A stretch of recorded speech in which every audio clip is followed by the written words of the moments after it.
ज्ञान यज्ञ की इस अनोखी कक्षा में आपका स्वागत है। मैं हूं आरती। चलिए शुरू करते हैं आज का अध्याय। किसी भी कारण से यदि आपको ज्ञान यज्ञ के ये वीडियोस धुंधले दिख रहे हैं तो उसके लिए आप how to use YouTube by Gyan Yagya part 7 देखें। उसमें वीडियोस की क्वालिटी इंप्रूव करने का तरीका बताया गया है। उसके अनुसार आप इनकी क्वालिटी बेहतर बना सकते हैं। टैली ERP 9 के इस अध्याय में हम सीखेंगे लेजर कैसे देखें, यानी how to see a ledger. कोई भी लेजर बनाने का मुख्य उद्देश्य होता है कि उससे संबंधित क्या ट्रांजैक्शंस हुए हैं यह हम देख सकें, यानी यह पता चल सके कि उस खाते में क्या लिया गया है, क्या दिया गया है, साथ ही कितना लेना या देना बाकी है यह भी हम जान सकें। टैली बेसिक के पार्ट 5 में हमने मैनुअल लेजर के बारे में आपको विस्तार से बताया था और ये अब स्क्रीन पर आप मैनुअल अकाउंटिंग में लेजर का जो फॉर्मेट होता है वो यहाँ पर देख पा रहे हैं। अभी हमने जर्नल वाउचर में एक एंट्री करना आपको सिखाई थी जिसमें हमने अमित होंडा से एक मोटरसाइकिल खरीदी थी। उस एंट्री की पोस्टिंग अगर मैनुअल लेजर में करेंगे तो जहाँ पर आशा ट्रेडर्स अकाउंट लिखा हुआ है वहाँ अमित होंडा या अमित होंडाज अकाउंट हम लिख देंगे। अब चूंकि मोटरसाइकिल हमने उधार खरीदी है इसलिए खाता क्रेडिट होगा और उसे हम यहाँ पर इस तरफ क्रेडिट साइड में लिखेंगे। जब हम भुगतान करेंगे तो उसे यहाँ डेबिट साइड में लिखेंगे। जैसा कि पहले हमने आपको सिखाया था कि टैली में काम करते वक्त वाउचर में एंट्री करने के पहले लेजर बनाएं और फिर वाउचर में एंट्री करें तो उसकी पोस्टिंग लेजर में अपने आप हो जाएगी। परंतु अपनी आखिरी एंट्री में जो हमने जर्नल वाउचर में की थी उसमें हमने आपको सिखाया था कि वाउचर में एंट्री करते समय भी लेजर क्रिएट किए जा सकते हैं। आइए अब हम टैली में अमित होंडा का जो लेजर हमने बनाया था उसे देखते हैं। ये यहाँ पर देखिए मोहन ट्रेडर्स हमारी जो कंपनी है वो खुली हुई है और इसमें अब हम देखते हैं कि किस तरह से लेजर्स देखे जाएं। उदाहरण के लिए हम लेते हैं अमित होंडा का लेजर। कोई भी लेजर देखने के लिए सबसे पहले गेटवे ऑफ टैली जो ये बॉक्स है इसमें आपको डिस्प्ले पर जाना होगा। उसके लिए डी हाईलाइटेड है, इसे प्रेस कर दें। यहाँ पर डिस्प्ले मेन्यू आ गया। इसमें हमको जाना होगा अकाउंट बुक्स पर। उसके लिए हम ए की प्रेस कर देंगे। यहाँ पर अकाउंट बुक्स वाला बॉक्स आ गया। अब इसमें हमको चूंकि लेजर देखना है इसलिए हम लेजर के लिए एल की प्रेस करेंगे। अब यहाँ पर आप देख सकते हैं कि जितने भी लेजर्स हैं उनकी लिस्ट यहाँ हमारे सामने आ गई है। हम अमित होंडा का लेजर देखना चाहते हैं तो जैसे ही हमने ए टाइप किया ये देखिए हाईलाइटेड हो गए। अब इसमें से हम डाउनवर्ड की से अमित होंडा पर आ जाएंगे, एंटर प्रेस करेंगे। ये देखिए अमित होंडा का लेजर खुल गया।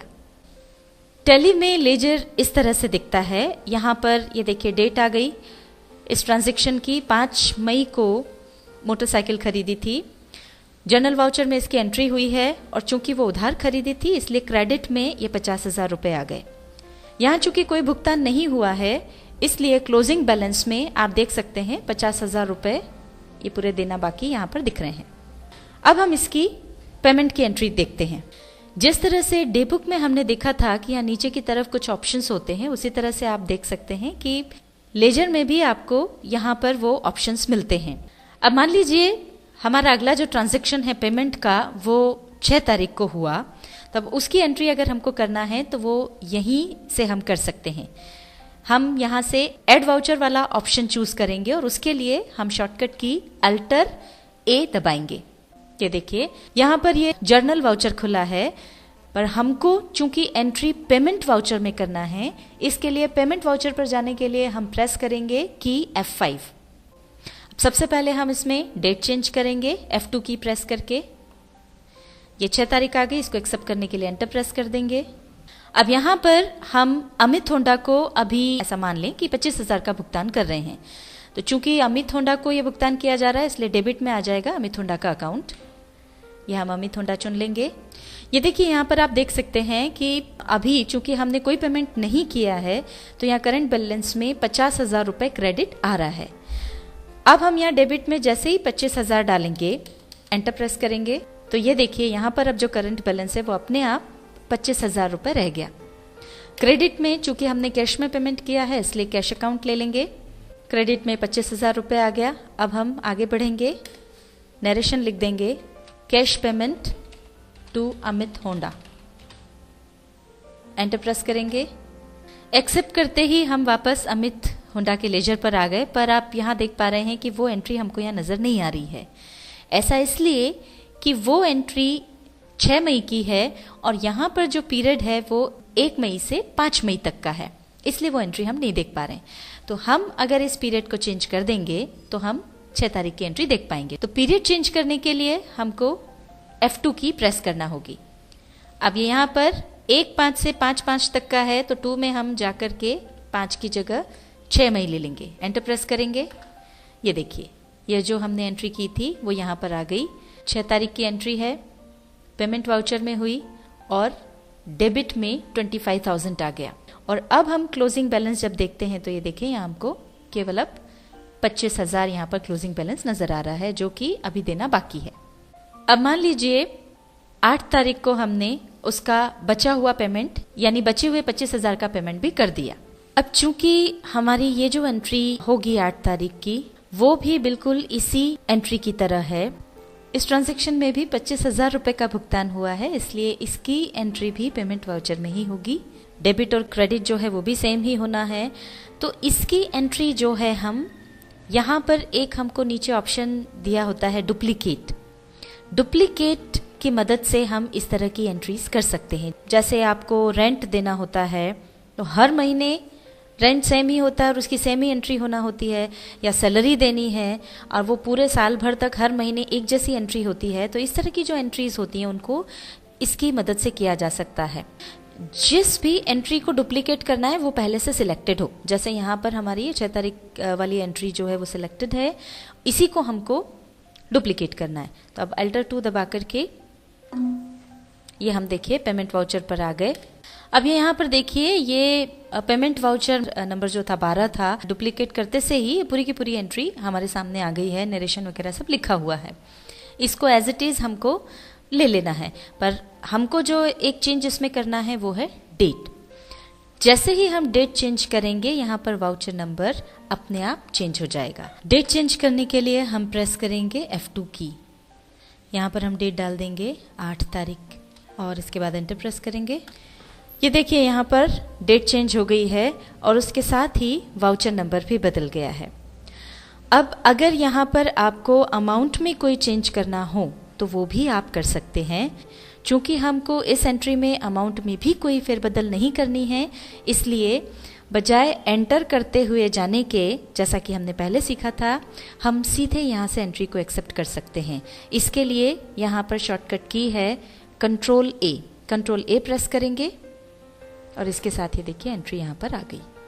जैसे अभी हमने यहाँ पर एड वाउचर और डुप्लीकेट इन दोनों ऑप्शंस का प्रयोग किया है, इसी तरह से नीचे दिए हुए दूसरे अन्य जो ऑप्शंस हैं उनका प्रयोग भी आप कर सकते हैं। इनके बारे में हम आपको पहले ही डेबुक के अंतर्गत सिखा चुके हैं। उसको देखने के लिए आप टैली ERP9 का पार्ट 28 देख सकते हैं। वहां पर हमने आपको बताया था कि किसी सिलेक्टेड एंट्री को अगर आपको हाइड करना है तो आप ये रिमूव लाइन का उपयोग कर सकते हैं और उसको वापस लाने के लिए रिस्टोर लाइन का उपयोग कर सकते हैं। अब अगर मान लीजिए आपको यहाँ से 3 एंट्रीज हैं या 3 से ज़्यादा अगर एंट्रीज हैं और उसमें से कुछ एंट्रीज आपको सिलेक्ट करनी है, जैसे हमको ये पहली एंट्री सिलेक्ट करनी है और उसके बाद 8 तारीख की तीसरी एंट्री सिलेक्ट करनी है, तो उसके लिए यहाँ ऑप्शन मिलता है जिसके लिए शॉर्टकट की है स्पेस बार। मतलब अगर आप स्पेस बार दबाएंगे तो जो जो एंट्री आपको सिलेक्ट करना है वो एंट्री सिलेक्ट हो जाएगी। तो अभी पहली एंट्री पर हम हैं, अब हम स्पेस बार दबा देंगे। ये देखिए ये सिलेक्ट हो गई। अब अगर हमको तीसरी पे जाना है तो तीसरी एंट्री पर आकर के फिर से स्पेस बार दबा देंगे। ये देखिए ये दोनों एंट्रीज अब सिलेक्ट हो गई हैं। अब अगर हमको इनको दोनों को हाइड करना हो तो हम रिमूव लाइन का उपयोग करेंगे और उसके लिए हम Alt R की प्रेस कर देंगे। ये देखिए दोनों की दोनों एंट्रीज हाइड हो गई हैं। अब दोनों एंट्रीज को हमको वापस लाना है। यहाँ पर उसके लिए 2 ऑप्शंस हैं, एक तो है रीस्टोर लाइन और दूसरा है रीस्टोर ऑल। अगर एक एक करके हमको एंट्री लाना है तो हम Alt U प्रेस करेंगे, जिससे एक एक करके एंट्रीज वापस आएंगी। ये देखिए पहली एंट्री आई और ये दूसरी एंट्री भी आ गई। अब अगर हमको तीनों एंट्रीज या जितनी भी एंट्रीज हैं उन सभी को हाइड करना है तो उसके लिए ये सिलेक्ट ऑल का ऑप्शन है, जिसके लिए हम कंट्रोल और स्पेस बार दबाएंगे। ये देखिए तीनों की तीनों एंट्री सिलेक्ट हो गई। अब इनको अगर हमको हाइड करना है तो अल्टर आर हम दबा देंगे। ये देखिए तीनों एक साथ हाइड हो गई। अब तीनों एंट्रीज को आपको एक साथ लेकर आना है तो कंट्रोल यू प्रेस करेंगे रीस्टोर ऑल इस ऑप्शन को यूज करने के लिए। ये कंट्रोल यू हमने प्रेस किया तो ये देखिए तीनों एंट्रीज एक साथ आ गई। अब जिस तरह से हमने आपको अमित हुंडा का लेजर देखना बताया, उसी तरह से आप दूसरा कोई अगर लेजर देखना चाहते हैं तो वो भी देख सकते हैं। उसके लिए पहले अमित हुंडा के लेजर से बाहर आ जाएंगे। तो उसके लिए या तो आप कंट्रोल क्यू, ये क्विट करने के लिए कंट्रोल क्यू की प्रेस कर दें या फिर एस्केप की प्रेस कर दें। ये देखिए यहाँ पर हम वापस लिस्ट ऑफ लेजर्स पर आ गए। अब अमित हुंडा के अलावा आपको अगर कोई दूसरा लेजर देखना है तो आप उसका नाम यहाँ पर डाल दें और उस लेजर को देख सकते हैं। मान लीजिए आपको मनोज ट्रेडर्स का लेजर देखना है तो यहाँ पर आप एम टाइप करेंगे तो ये देखिए यहाँ पर ये आ जाता है। इसको एंटर प्रेस करके ले लें। ये देखिए मनोज ट्रेडर्स का लेजर यहाँ पर खुल गया। इस तरह से आप कोई सा भी लेजर देख सकते हैं। टैली ERP9 के इस अध्याय में हमने सीखा लेजर कैसे देखें, यानी how to see a laser.